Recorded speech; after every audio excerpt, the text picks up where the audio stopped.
Hey, warrior. There comes a moment in every person's life when they look in the mirror and realize they've been drifting, not growing, not building, just existing. Days blur into weeks, months disappear into years, and suddenly we are haunted by the crushing weight of wasted time. The ancient Stoics warned us about this exact trap over 2,000 years ago when Seneca wrote, "You act like mortals in all that you fear and like, immortals in all that you desire." These words cut deeply because they expose a fundamental contradiction in how we live. We fear trivial daily inconveniences, a difficult conversation, a challenging workout, the discomfort of learning something new. Yet we act as if we have infinite tomorrows to pursue our deepest dreams and highest aspirations. We micromanage minor anxieties while macro-procrastinating on the very things that could transform our existence. Time doesn't get stolen from us. It doesn't get snatched away by external forces. It gets willingly surrendered hour by hour, choice by choice, until we wake up one day wondering where our lives went. The Roman philosopher Seneca, who understood the psychology of human delay better than perhaps anyone in history, observed that most people don't live. They merely postpone living. They exist in a perpetual state of preparation, always getting ready to get ready, forever on the verge of beginning. My friend, it is not laziness that destroys most people's potential. It is delay. That seductive whisper that says, tomorrow. Tomorrow you'll get serious about your health. Tomorrow you'll start that business. Tomorrow you'll have that difficult conversation. Tomorrow you'll begin investing in your future. But tomorrow is the most dangerous word in any language because it promises everything while delivering nothing. This pattern of delay is why so many people die with what Oliver Wendell Holmes called their music still in them, their unexpressed potential, their unwritten books, their unbuilt businesses, their unlived dreams. The Stoics lived by a radically different philosophy. They believed in urgency married to presence, in building with systematic intention rather than hoping for spontaneous transformation. They understood that the gap between who you are and who you could become only closes through deliberate, disciplined action taken consistently over time. Marcus Aurelius, the most powerful man in the ancient world, wrote in his private journals, "At dawn, when you have trouble getting out of bed, tell yourself, 'I have to go to work as a human being.'" Notice he didn't say, "as an emperor" or "as a ruler." He said, "as a human being," because he understood that our primary job as humans is not to accumulate titles or wealth or recognition. It's to actualize our potential, to become the fullest expression of what we're capable of becoming. Look around you today. Most people have stopped growing spiritually, mentally, emotionally, and financially. They've unconsciously settled into a pattern of comfortable stagnation. They follow routines without purpose, consume without intention, and exist without truly living. They've stopped fighting for their own potential. But this message is not for people who are satisfied with mediocrity. This is for those of you who feel that silent anger burning inside, the righteous anger that says, "I know I am meant for so much more than this." If that fire still burns within you, then it's time to stop negotiating with your own potential and start building the life you know you're capable of living. Today, I'm not here to give you temporary motivation that will fade by next week. I'm here to provide you with a systematic wake-up call based on ancient wisdom that has transformed lives for over 2 millennia. Because here's the brutal truth. If you continue to walk through life in a state of comfortable unconsciousness, trusting in endless tomorrows, blaming external circumstances for your internal choices, waiting for perfect moments that will never come, you will inevitably grow old with a heavy heart full of crushing regrets. And regret, the Stoics knew, is the heaviest burden a human soul can carry. Epictetus, who went from literal slavery to becoming one of history's most influential teachers, asked a question that should haunt every person who has been postponing their own greatness. How long are you going to wait before you demand the best of yourself? Answer that question with complete honesty. Haven't you waited long enough? From this moment forward, I challenge you to walk with urgency, not anxiety, not panic, not frantic energy, but with the focused urgency of someone who truly understands that time is the one resource you can never replenish. Build your life brick by brick, decision by decision, day by day. Because no one else will do this sacred work for you. This is your fight to win, your potential to actualize, your life to build. In this video, I will walk you through 7 powerful Stoic principles that will not just shift your perspective, but force you into real, sustainable growth. These aren't feel-good platitudes or motivational fluff. These are time-tested strategies for human excellence that have been proven in the crucible of real life by some of history's most accomplished individuals. Listen carefully, apply ruthlessly, and your life will never be the same. Before we begin, if you are truly serious about transforming your life, rather than just being entertained by the idea of transformation, like this video, subscribe to the channel, and share it with someone who needs to hear this message. Your engagement tells me you're ready to move from consumption to implementation. If this speaks to your soul, claim it in the comments. No more delay. I build my life now. Number 1. Stop negotiating with your laziness. The first and most crucial step to building a powerful life is deceptively simple, yet profoundly challenging. You must completely stop arguing with your own weakness. You must end the exhausting internal negotiations that happen every single day between the person you are and the person you know you could become. Marcus Aurelius, the philosopher-emperor who ruled the vast Roman Empire while facing plagues, wars, and constant political pressures, wrote in his personal journal, "At dawn, when you are unwilling to rise, have this thought ready: I am rising to the work of a human being." Think about the profound significance of this. The most powerful man in the ancient world, someone who could have indulged every comfort and luxury imaginable, still had to battle that same internal voice that begs for ease, for comfort, for just 5 more minutes of avoiding responsibility. But here's what made Marcus Aurelius extraordinary.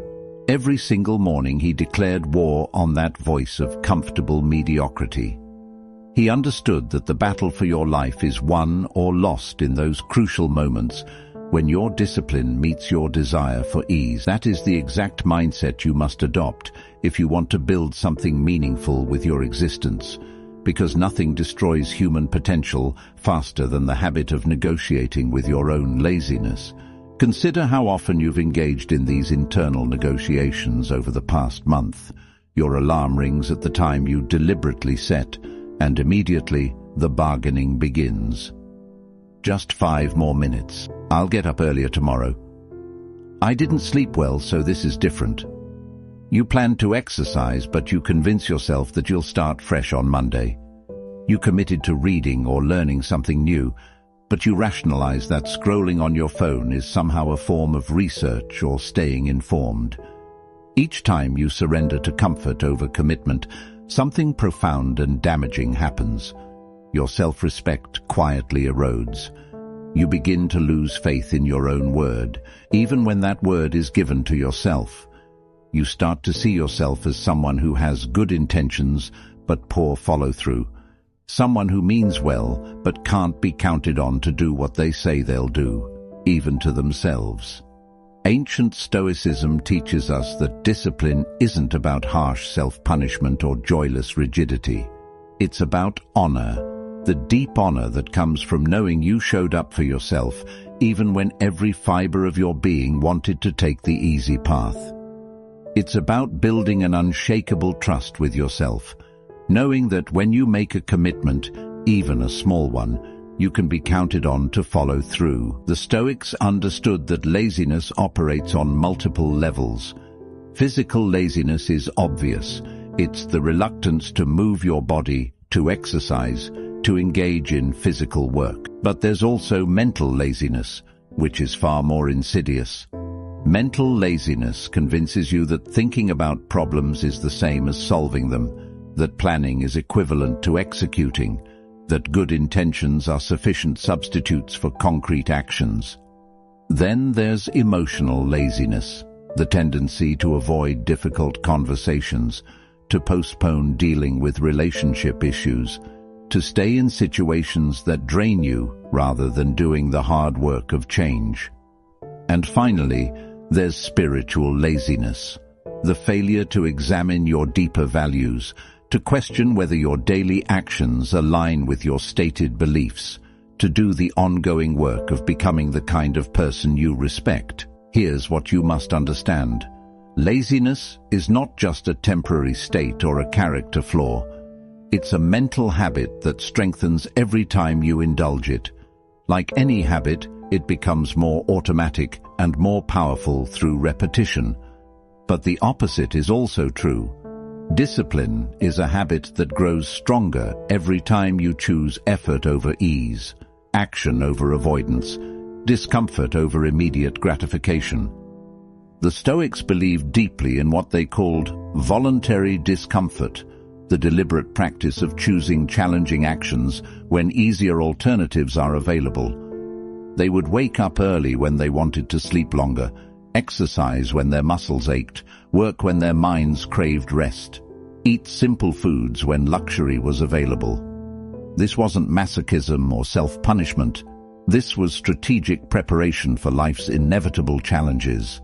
When you regularly push through resistance in small areas, you build the mental muscle to push through resistance in larger areas.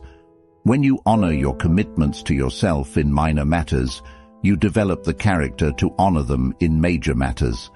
When you prove to yourself that you can do what you say you'll do, even when you don't feel like it, you become someone who can be trusted with bigger responsibilities and greater opportunities. What are you actually losing by remaining in patterns of laziness?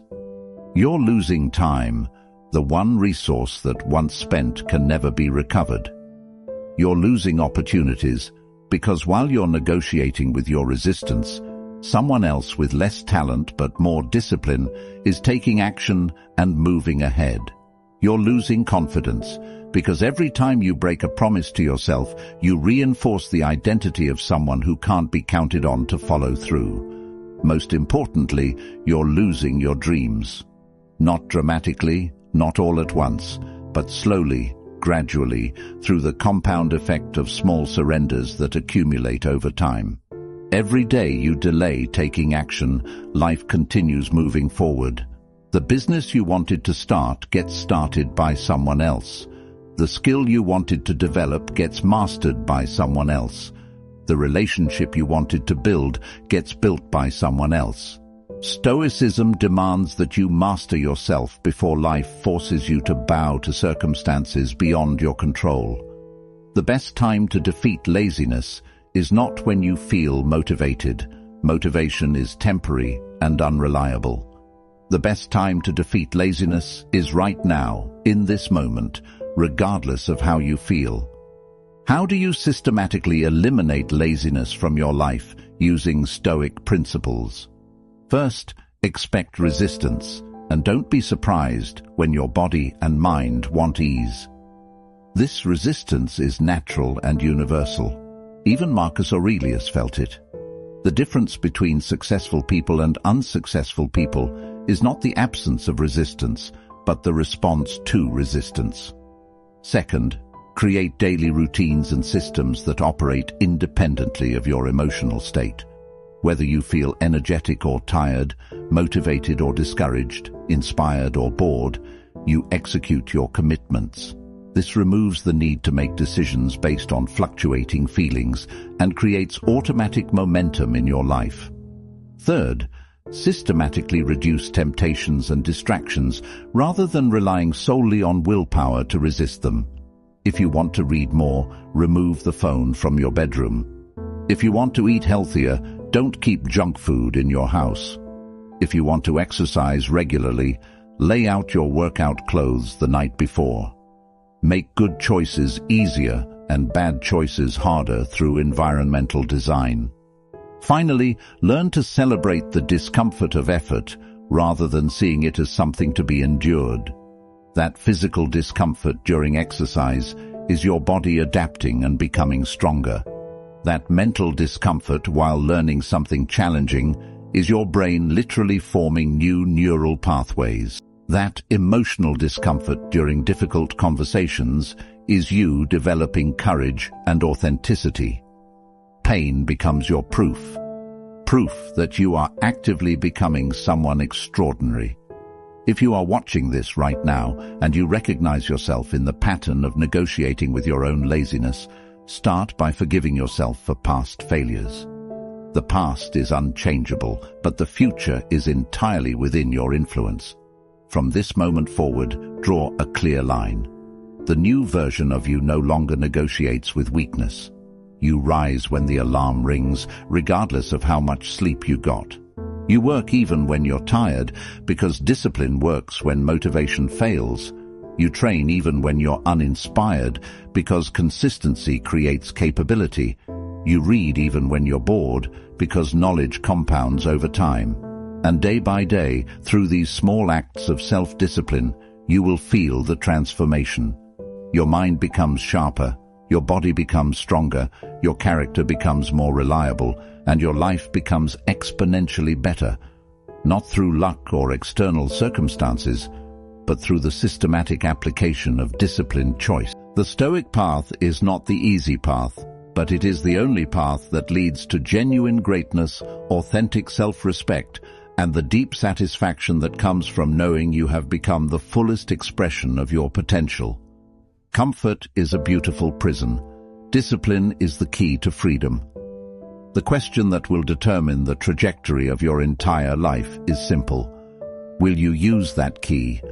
Own your growth by typing this below. I refuse to negotiate with laziness. Number 2. Build ruthless clarity about your life. The second fundamental principle for building an extraordinary life addresses one of the most common yet devastating problems plaguing modern society: the epidemic of unclear living. Many people remain perpetually stuck, frustrated, and unfulfilled, not because they lack intelligence, resources, or opportunities, but because they lack something far more basic and essential: crystal clear clarity about what they're actually trying to build with their lives. They drift through their days like ships without anchors, tossed by whatever winds happen to blow their way. They wake up each morning and react to whatever seems urgent rather than proactively pursuing what's truly important. They make decisions based on immediate emotions rather than long-term vision. They say yes to opportunities that don't align with their values and no to challenges that could transform their lives. Seneca, who served as advisor to emperors while building vast wealth and philosophical wisdom, understood this challenge intimately when he wrote, "If a man knows not to which port he sails, no wind is favorable." This isn't merely a poetic metaphor. It's a practical warning about the futility of action without direction. When you lack clarity about your destination, even the most powerful forces in your favor become meaningless. Even opportunities that could change your life will feel overwhelming or irrelevant because you have no framework for evaluating their significance. To truly start building your life rather than just managing your circumstances, you must become brutally, uncompromisingly clear about what you are actually building.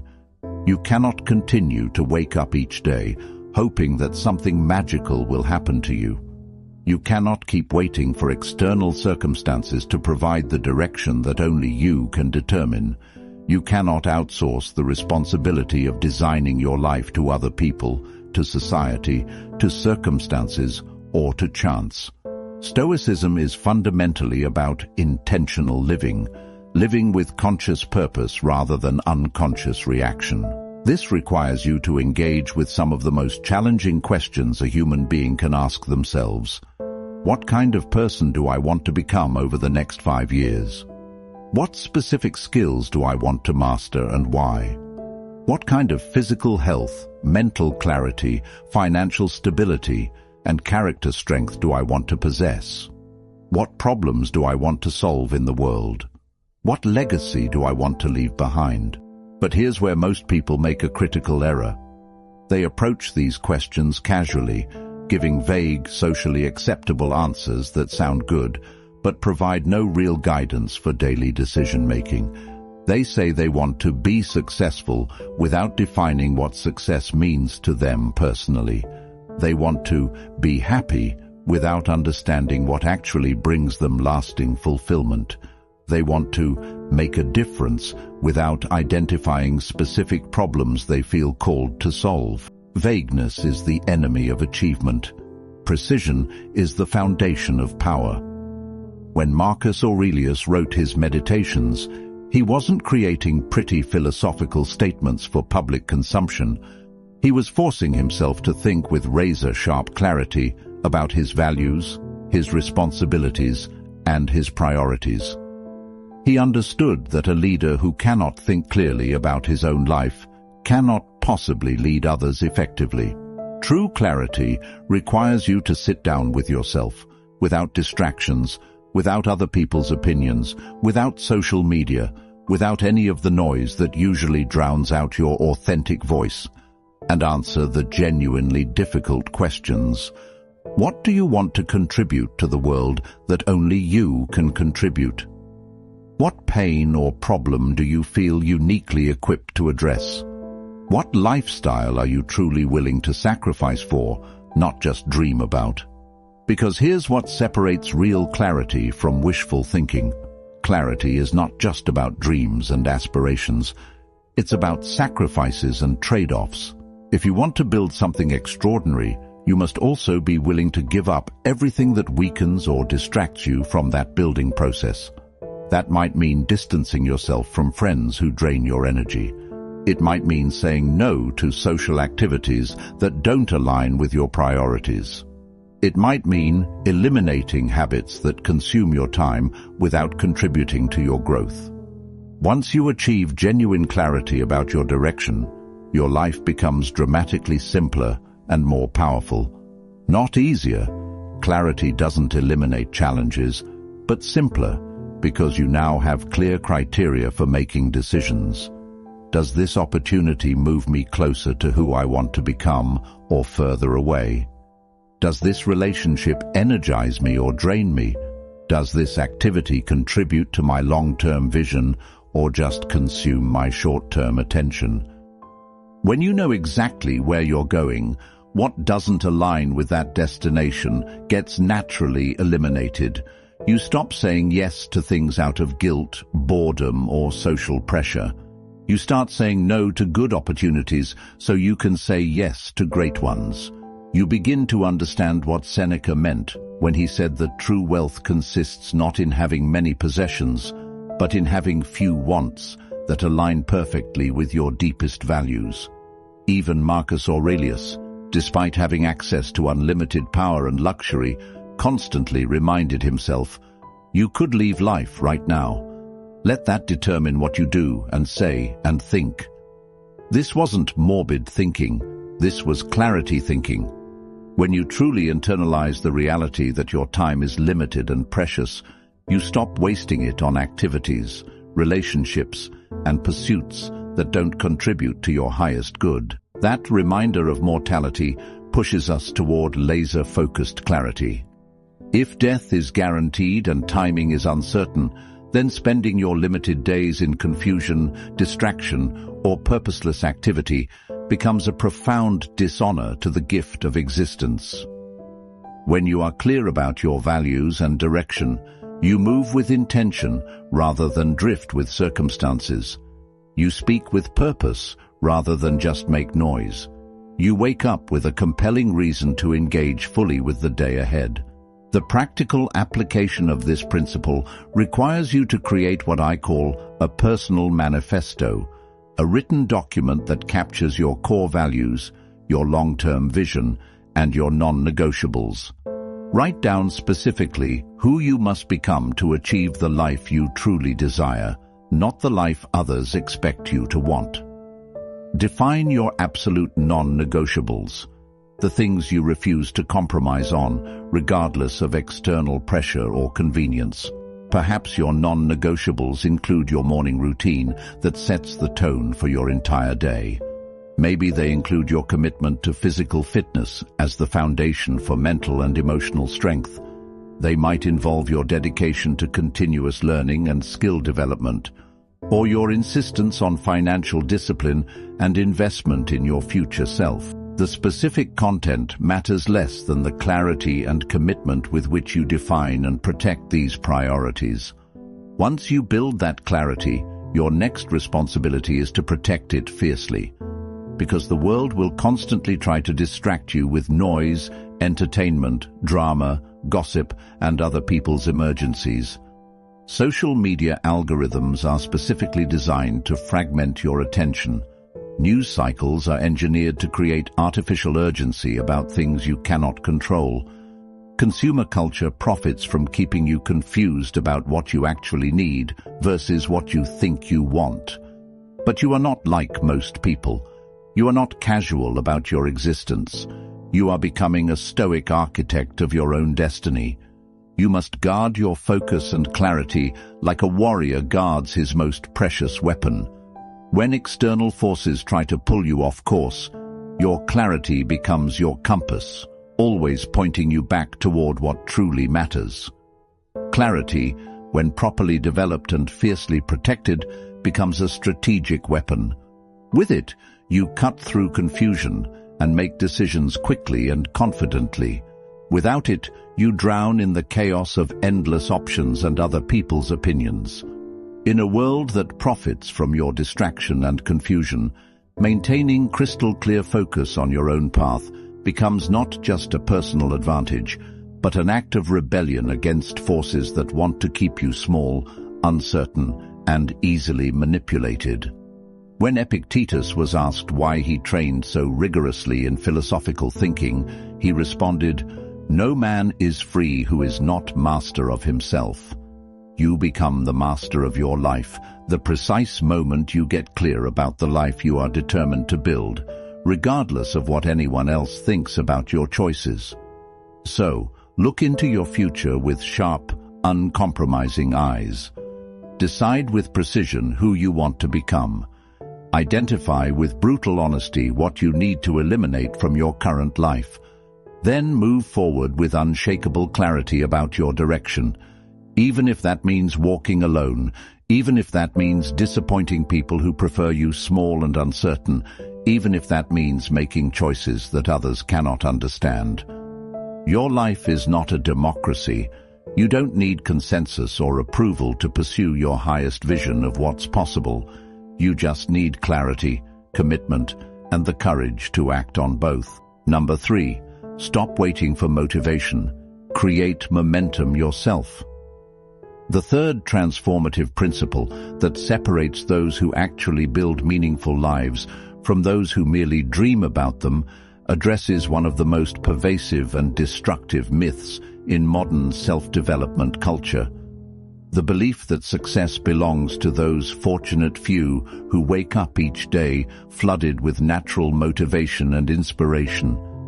This is not just wrong, it's dangerously misleading. It keeps millions of people trapped in cycles of waiting, hoping, and perpetual preparation while their lives slip away unused. The truth that high achievers understand but rarely articulate is this: genuine success is not powered by constant inspiration or natural motivation. It is powered by systematically created and carefully maintained momentum. The ancient Stoic philosopher Cleanthes, who worked as a night-shift boxer and day laborer to fund his philosophical education, understood this principle when he taught, "When the effort required to lift a heavy stone is too great, wedge another beneath and continue." This isn't just practical advice about moving stones, it's a profound metaphor for human achievement. When motivation fails, when inspiration fades, When your emotional energy runs low, you don't stop. You find leverage. You create systems. You build momentum that carries you forward regardless of how you feel. The fundamental error most people make is waiting to feel like doing it before taking action. This approach guarantees mediocrity because feelings are inherently unreliable, fluctuating based on sleep, weather, stress, blood sugar, social interactions, news cycles, and countless other variables completely outside your control. If you allow your emotions to determine your actions, your life will resemble an emotional roller coaster. Periods of intense activity followed by crashes of inactivity, bursts of progress followed by stretches of stagnation. Ancient Stoics operated from a radically different paradigm. They believed that action was more important than emotion, that behavior should drive feeling rather than the other way around. They understood that you don't wait to feel brave before acting courageously. You act courageously until courage becomes your natural response. You don't wait to feel disciplined before behaving with discipline. You behave with discipline until discipline becomes your automatic mode of operation. This principle extends to every area of meaningful achievement. You will not always want to read that book that could transform your understanding. You will not always feel excited about exercising your body when it's tired or sore. You will not always feel inspired to work on developing your craft or skills. You will not always have the emotional energy to resist temptations that you know don't serve your long-term interests. But these moments, when you don't feel like taking positive action, are precisely when action matters most. Every single positive action taken while uninspired, while tired, while discouraged, is a direct strike against your old identity and a building block for your new one. It's proof to yourself that you are becoming someone who can be counted on to follow through regardless of circumstances. It's evidence that your commitment runs deeper than your comfort.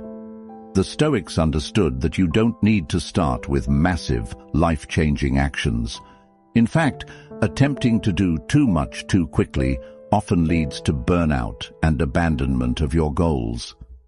A Stoic life is built not through occasional bursts of intense effort, but through consistent, sustainable movement in the right direction over extended periods of time. Want to become physically strong and healthy?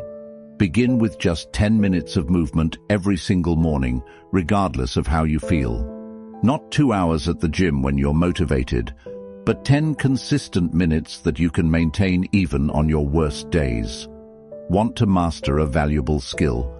Commit to just 30 minutes of focused practice daily, even when you're exhausted or uninspired. Want to become financially stronger and more secure? Study your finances, investment options, or income-generating skills for just 15 minutes each day, instead of scrolling mindlessly on your phone. These actions may seem almost trivially small, but that's precisely their power.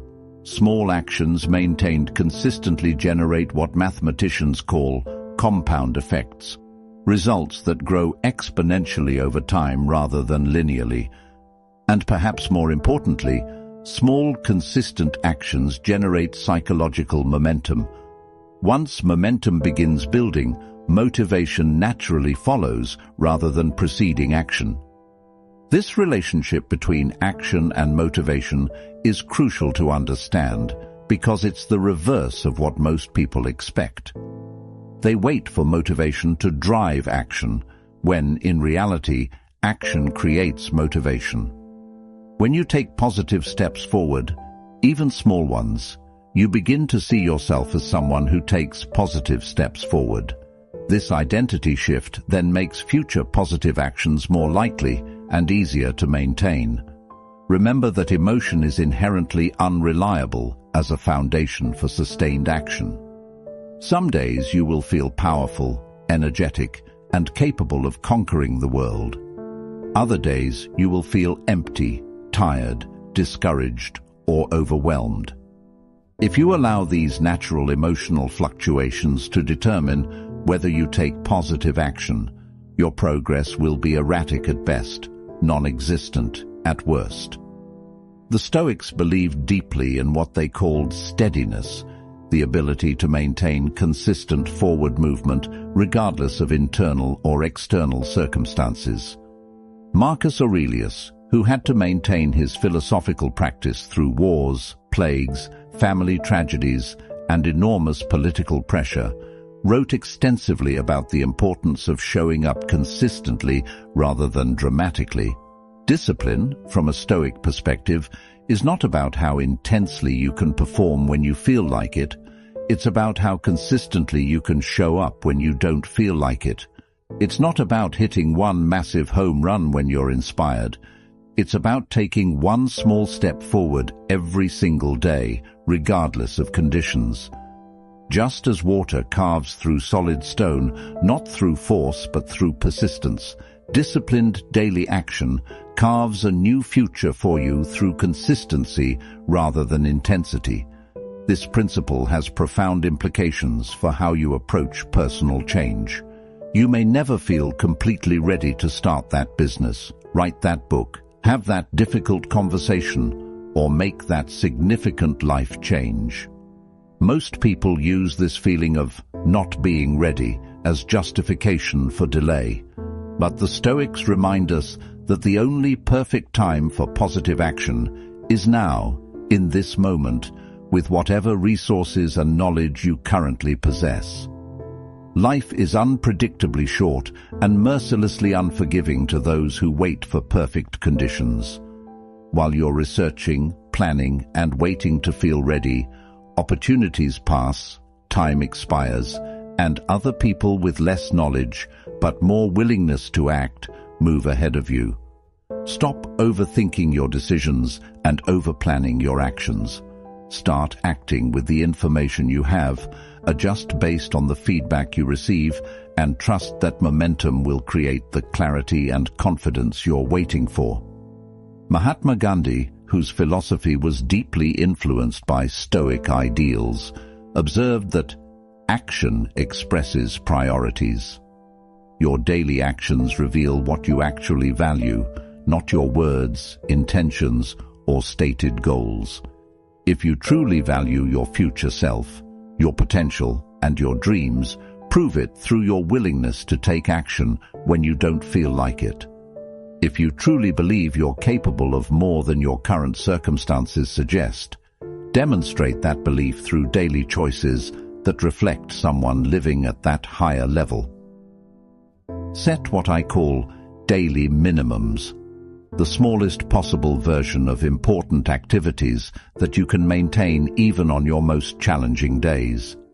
These minimums serve as anchors that keep you moving forward when life gets chaotic, when motivation disappears, when circumstances become difficult. Your minimum might be 10 push-ups when you can't get to the gym, 1 page of reading when you can't focus for longer periods, or 5 minutes of meditation when you can't find more time. The goal of these minimums is not to accomplish everything through tiny actions.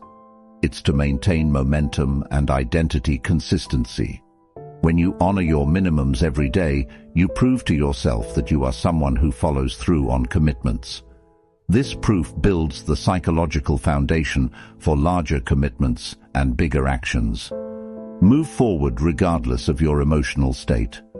Let your actions carry you when your feelings fail you. Trust that consistent movement in the right direction will eventually generate the enthusiasm and confidence you're currently waiting for. One day, people will observe your life and comment on how motivated you seem to be, but you will smile knowingly, understanding the truth. It wasn't motivation that created your success. It was momentum, systematically built and carefully maintained, one small action at a time. Number 4. Surround yourself with builders, not dreamers. The fourth critical principle for building an extraordinary life addresses one of the most underestimated yet powerful forces shaping your destiny, the profound impact of your social environment. The path to building a meaningful, successful life is not meant to be walked with just anyone. You must become ruthlessly selective about the people you allow into your inner circle, because your environment doesn't just influence your choices. It literally shapes who you become at the deepest level. Look closely and honestly at the 5 people you spend the most time with right now. Do they build tangible value in their lives, or do they merely dream and talk about building? Do their daily actions reflect serious commitment to growth, or do they engage in endless planning without execution? Do they challenge you to become better, or do they unconsciously encourage you to remain at their level of comfort and mediocrity? The ancient Stoics understood something that modern psychology has now confirmed through extensive research.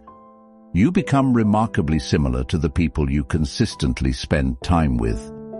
Epictetus, who transformed himself from a literal slave into one of history's most influential teachers, warned his students, "Avoid fraternizing with negative people, for they increase your likelihood of sinking to their level." This isn't about being judgmental or elitist. It's about recognizing a fundamental truth about human psychology and social influence. Your social circle is either watering your growth and reinforcing your highest aspirations, or it's slowly poisoning your potential and normalizing mediocrity. There is no neutral ground. Every conversation either elevates your thinking or diminishes it.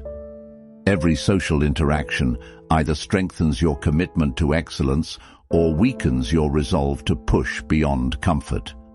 Consider the people around you who claim they want success, improvement, or positive change in their lives.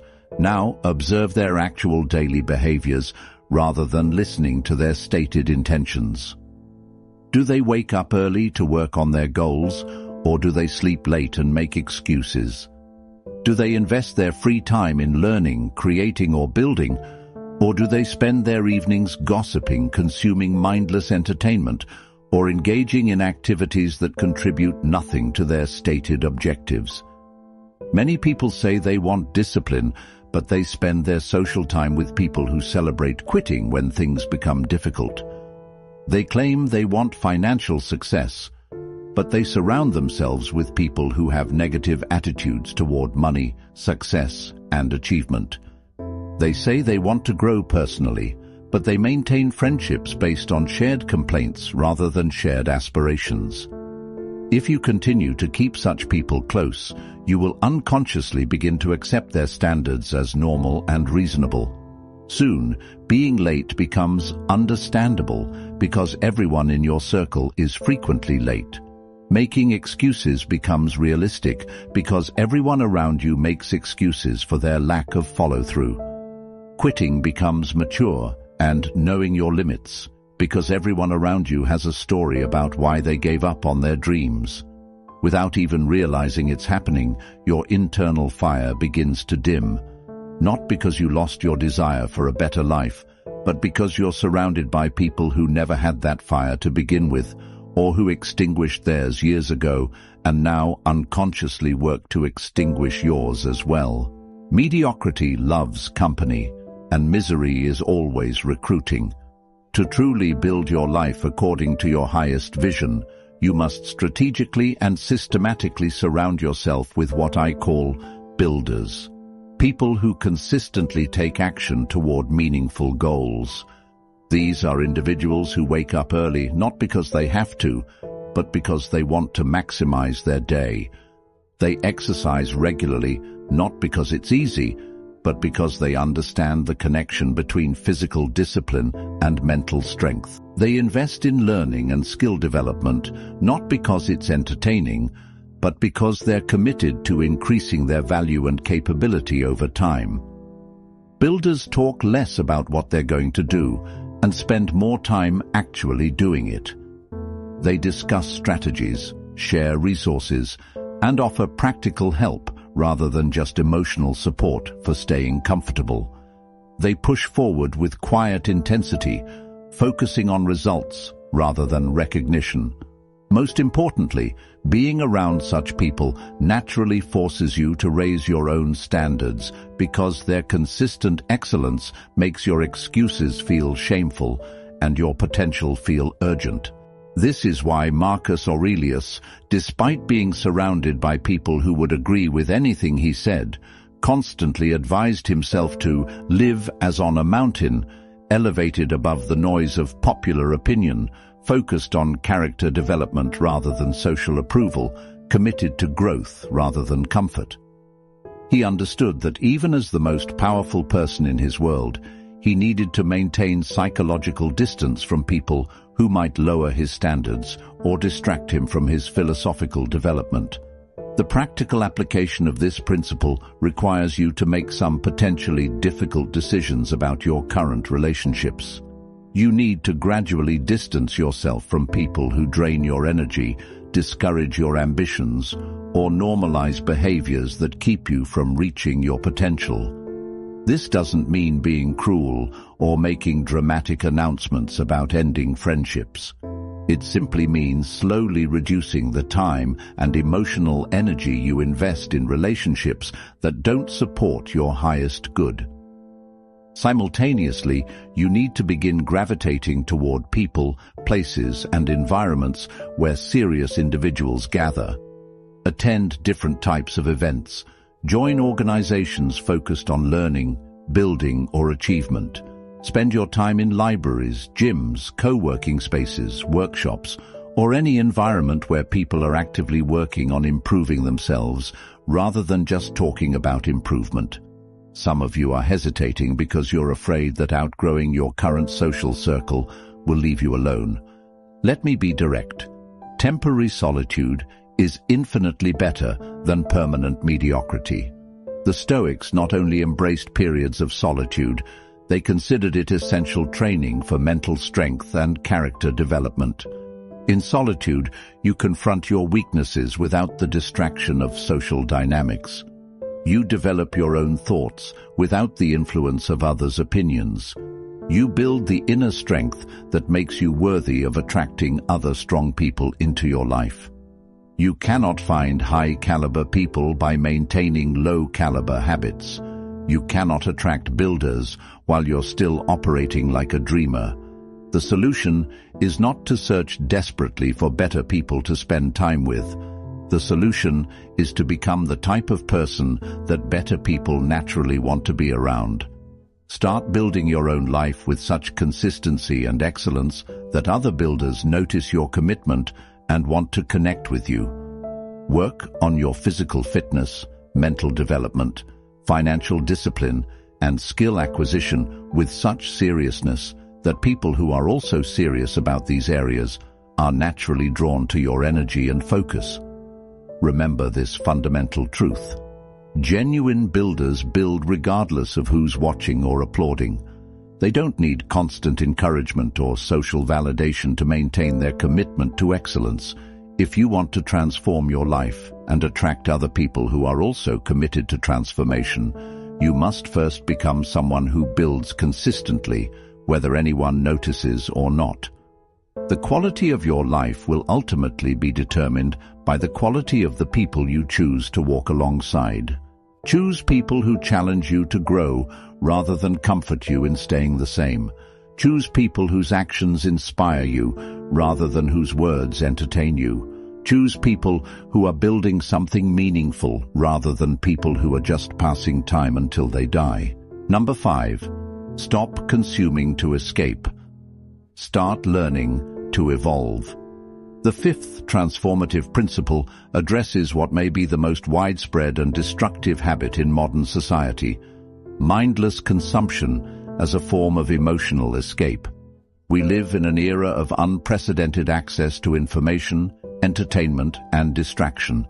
Yet most people use this access not to grow or evolve, but to avoid the discomfort of confronting their own potential and taking responsibility for their lives. Observe your own patterns honestly. When you scroll through social media for hours, binge-watch entire seasons of television shows, eat emotionally beyond physical hunger, or consume endless streams of news and entertainment, Are you genuinely growing as a person, or are you running away from the psychological discomfort that comes with building something meaningful with your existence?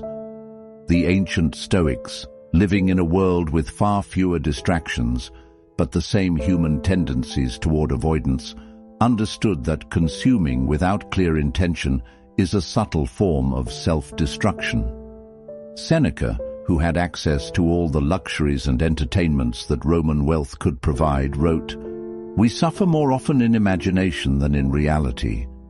He understood that much of our consumption feeds our imagination, our fears, our anxieties, and our distractions rather than contributing to our wisdom, strength, or practical capability. Most modern consumption is designed to keep you in a state of comfortable numbness, gently avoiding the psychological discomfort that signals growth opportunities.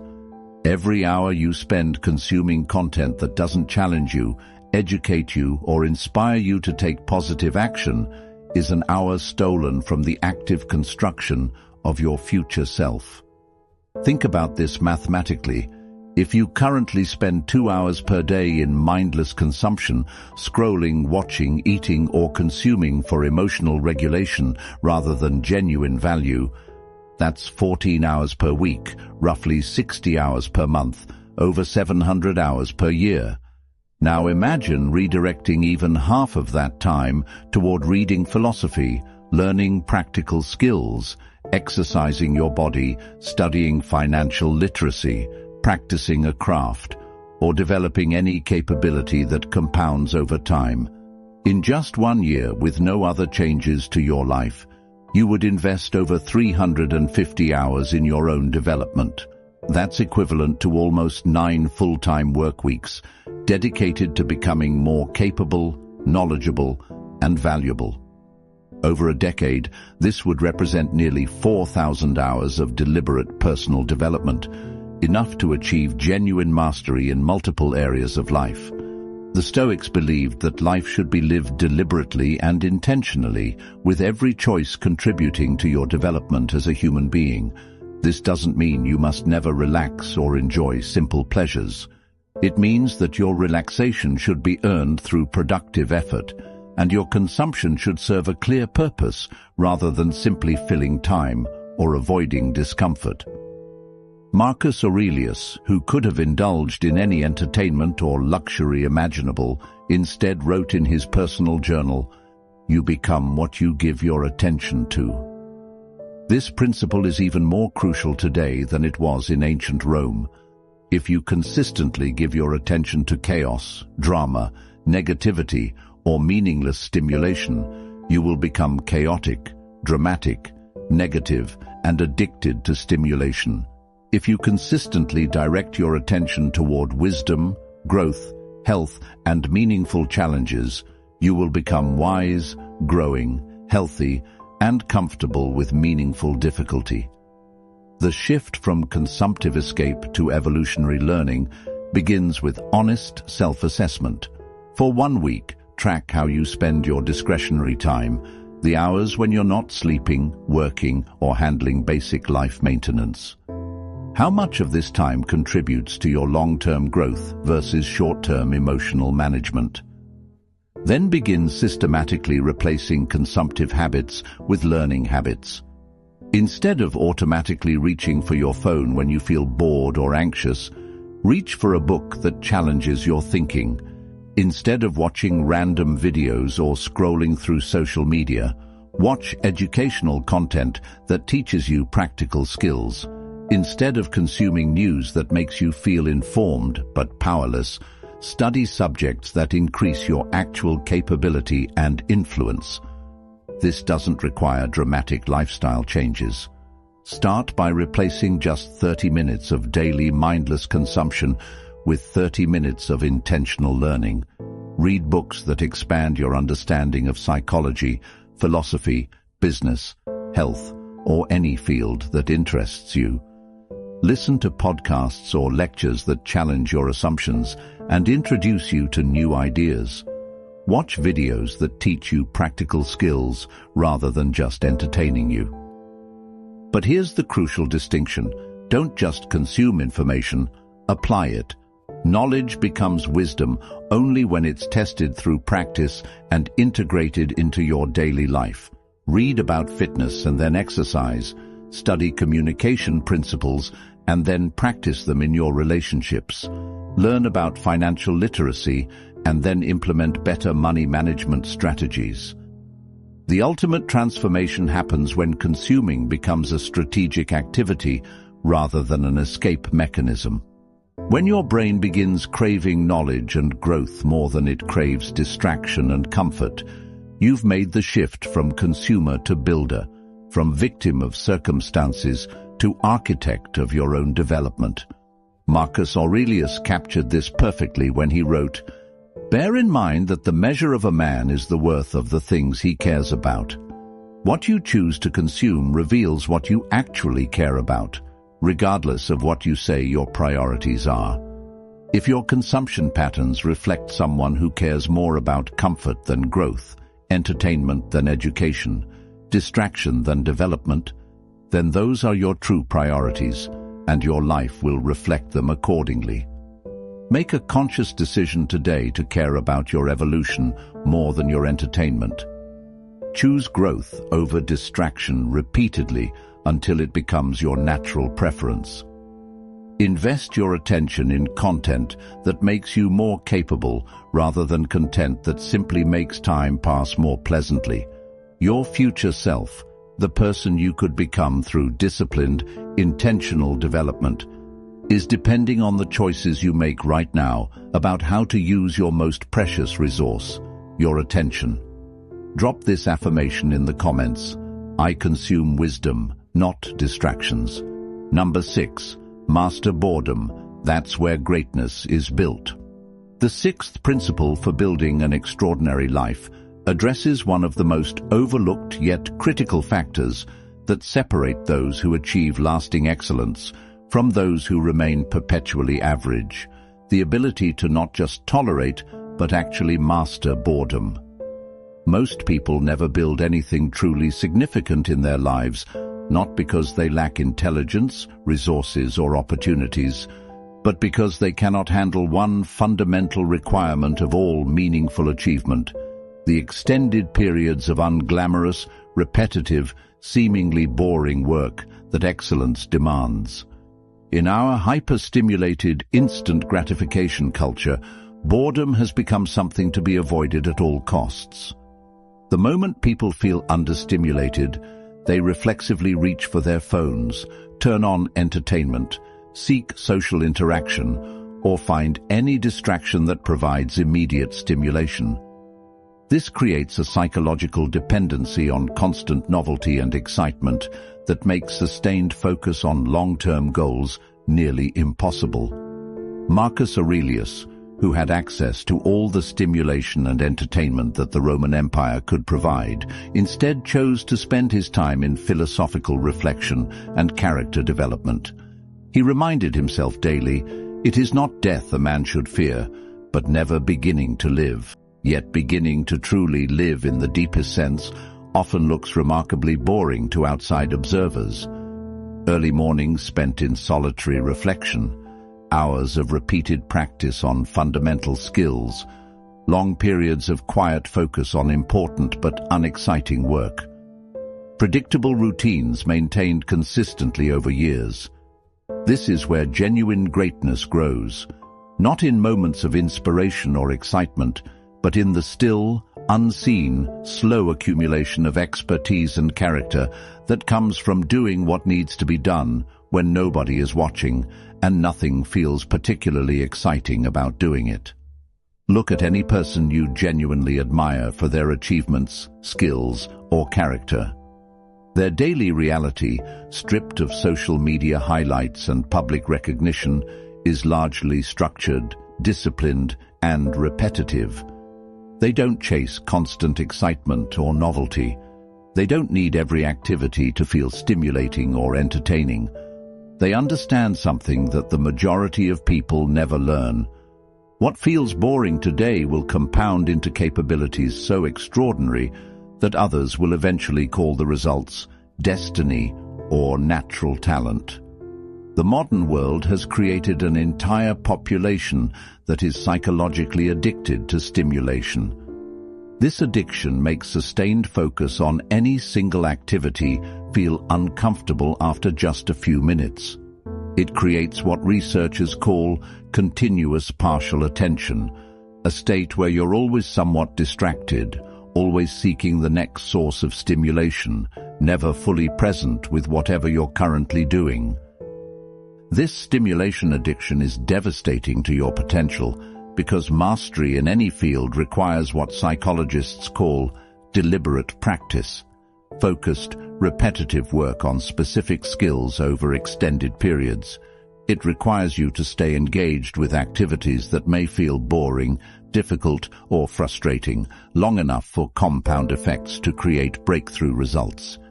But here's what most people misunderstand about boredom. It's not your enemy. It's your test. Boredom is life's way of asking whether you have the psychological strength to do what needs to be done, even when it no longer provides immediate gratification. It's testing whether your commitment to your goals runs deeper than your need for entertainment. The ability to work without constant excitement or stimulation separates those who achieve mastery from those who remain dilettantes, forever jumping from one interest to another. When you can continue practicing, learning, building, or improving, even when the activity feels routine or unstimulating, you unlock what may be the most powerful force in human achievement: sustained, focused effort over time. The ancient Stoics not only understood this principle, they deliberately cultivated the ability to find meaning and even satisfaction in what others might consider boring activities. They practiced what they called preferred indifference, learning to value activities based on their contribution to character development and long-term flourishing rather than their immediate entertainment value. Marcus Aurelius wrote extensively about finding purpose in routine duties, everyday responsibilities, and repetitive tasks. He understood that a person's character is revealed not in moments of crisis or inspiration, but in how they handle the mundane requirements of daily existence. Do you approach boring but important tasks with resentment and resistance, or do you see them as opportunities to build discipline and demonstrate commitment to your values? The practical mastery of boredom begins with changing your relationship with stimulation itself. Instead of expecting constant entertainment and excitement, begin to appreciate the calm focus that comes from sustained attention on meaningful activities. Instead of judging activities based on how entertaining they are, evaluate them based on how much they contribute to your long-term development. First, stop expecting every moment of your life to feel stimulating or exciting. Understand that the feeling of boredom often indicates you're doing something long enough and consistently enough for it to actually matter. If you're constantly seeking new activities because your current ones feel boring, you may be avoiding the depth that creates real capability. Second, design daily routines that you follow regardless of how stimulating they feel. Your morning routine, exercise routine, learning routine, and work routine should operate independently of your emotional state or desire for novelty. The goal is not to make these routines exciting. The goal is to make them automatic and reliable. Third, learn to track your progress rather than your entertainment level. When you can see objective improvement in your skills, knowledge, physical capability, or character over time, the lack of moment-to-moment excitement becomes irrelevant. You're motivated by growth rather than stimulation. Fourth, practice what I call deep presence during routine activities. Instead of trying to make boring tasks more exciting, practice bringing your full attention to them. When you wash dishes, fully wash dishes. When you exercise, be completely present with the physical sensations. When you read, engage completely with the ideas rather than skimming for interesting highlights. Finally, remind yourself regularly that your ability to handle boredom is a competitive advantage in a world full of people who cannot sustain focus on anything that doesn't provide immediate gratification. While others are constantly seeking the next source of excitement, you're building capabilities that compound over time. The most successful people in any field have learned to find deep satisfaction in the process of improvement itself, regardless of external recognition or excitement. They understand that mastery is not a destination you arrive at during a moment of inspiration. It's a lifestyle you maintain through countless hours of focused practice, when nobody is applauding and nothing feels particularly thrilling. When you develop the ability to work without needing excitement, you become psychologically unstoppable. You'll read when reading feels like work. You'll train when training feels repetitive. You'll build when building feels slow and unglamorous. You'll learn when learning requires sustained mental effort without immediate payoffs. And years later, when your results become so extraordinary that others assume you must have some natural talent or secret advantage, you'll understand the truth. It wasn't genetics or luck or connections. It was your willingness to embrace boredom as the price of excellence, to find meaning in mundane consistency, to build greatness through the accumulation of unremarkable days filled with remarkable commitment. The path to mastery is paved with boredom. The question is, are you strong enough to walk it? Speak this truth into your life. Comment it now. I embrace boredom to build greatness. Number 7. Act as if failure isn't an option, because regret is worse. The seventh and final principle that transforms ordinary people into extraordinary builders of their own destiny addresses the fundamental choice that determines whether you'll live a life of bold achievement or quiet regret. How you frame your relationship with failure and the possibility of not succeeding. Every person who has ever built something truly meaningful with their existence has operated from one non-negotiable mindset. They treated their most important missions as if failure was not an option. This doesn't mean they believed they would never encounter setbacks, obstacles, or temporary defeats. It means they decided from the beginning that ultimately giving up, permanently quitting, or accepting defeat as final was simply off the table as a possibility. Seneca, who survived political exile, enormous financial losses, and eventually faced execution by the emperor he once advised, understood this principle when he declared, "It is not that we are given a short life, but we make it short by wasting it." When you waste your limited time and energy fearing failure instead of pursuing your highest possibilities, you don't just risk failing. You guarantee living a smaller life than you're capable of living. This principle forces you to confront an uncomfortable truth. You're going to experience pain regardless of the choices you make. The question is not whether you'll suffer. The question is whether you'll suffer from the pain of discipline and growth, or from the pain of regret and unrealized potential. Both are difficult, but only one leads somewhere meaningful. Most people approach their goals and dreams with what I call casual commitment. They try things. They hope for positive outcomes. They give themselves psychological escape routes and backup plans that actually undermine their primary efforts. They enter challenges, already preparing themselves mentally for the possibility of quitting when things become uncomfortable or difficult. But the Stoic builder operates from a completely different paradigm: total commitment.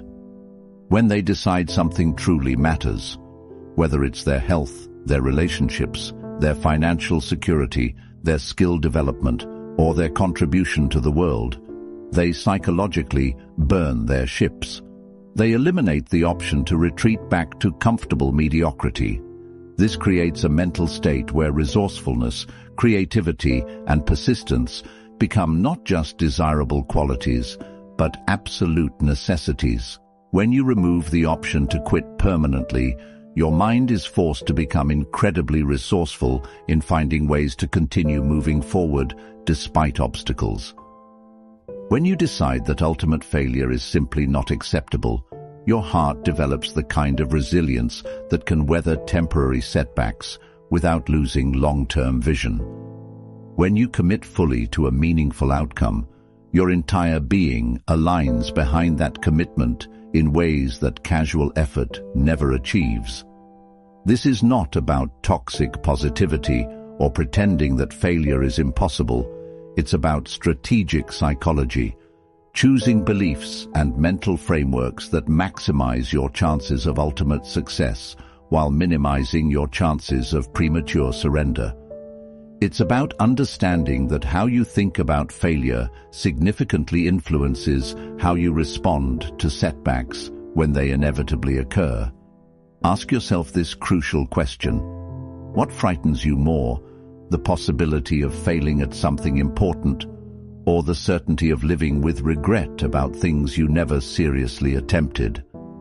For most people, when they honestly examine these two options, the answer becomes clear. Failure, even spectacular failure, is temporary and often educational. Regret is permanent and purely destructive.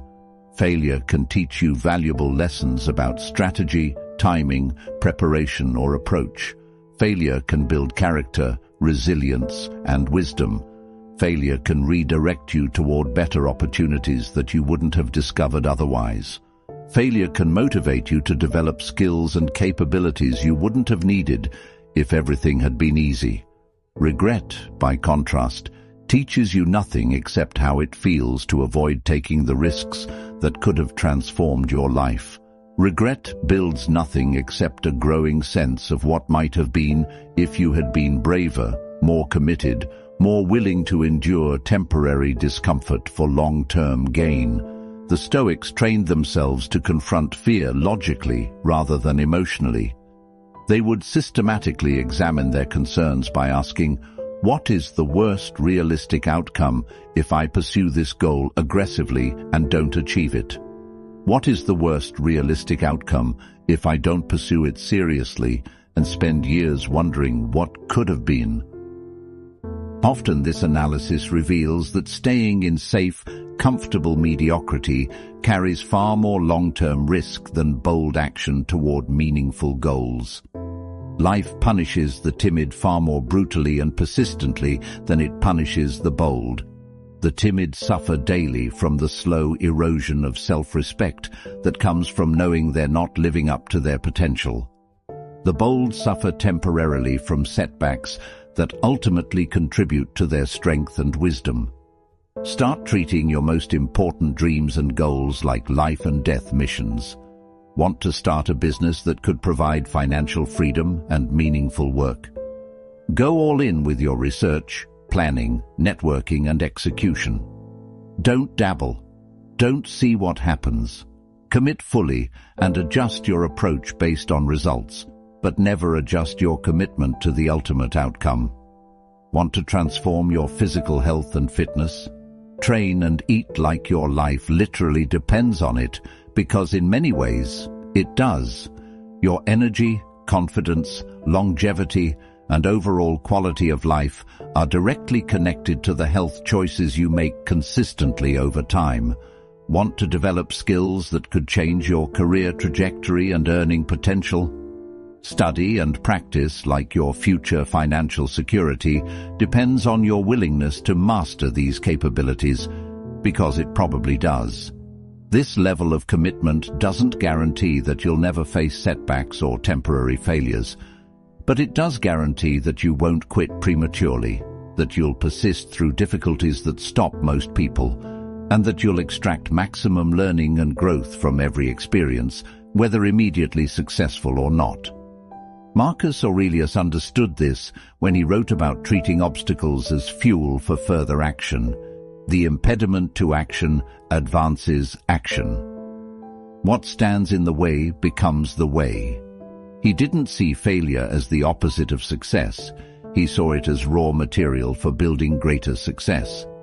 Can you still experience setbacks, defeats, and temporary failures even with total commitment? Absolutely. But a true Stoic doesn't collapse psychologically from failure. They recalibrate, they adapt, they learn, they grow stronger, and they continue moving toward their objectives with renewed wisdom and capability. The only true failure, from a Stoic perspective, is to abandon your mission entirely because temporary obstacles convinced you that your goals weren't worth the effort required to achieve them. Everyone else is simply being educated by experience and shaped by challenges into someone more capable of ultimate success. When your life nears its end, may you be able to say with complete honesty, "I gave everything I had to the things that mattered most to me. I held nothing back out of fear. I took the risks that aligned with my values and pursued the goals that reflected my highest vision of what was possible." Even if you didn't achieve every specific outcome you desired, you will have succeeded in the most important way possible. You will have lived fully, boldly, and without the crushing weight of wondering, what if? If you have reached this point, understand, you are not like most people. You are not casual. You are not asleep. You are awake to the harsh truth that time is moving, whether you are building or not. The Stoics never begged for an easy life. They demanded strength from themselves. They lived by the simple law: do not spend your life playing the role of a victim. Spend it becoming the architect of your destiny.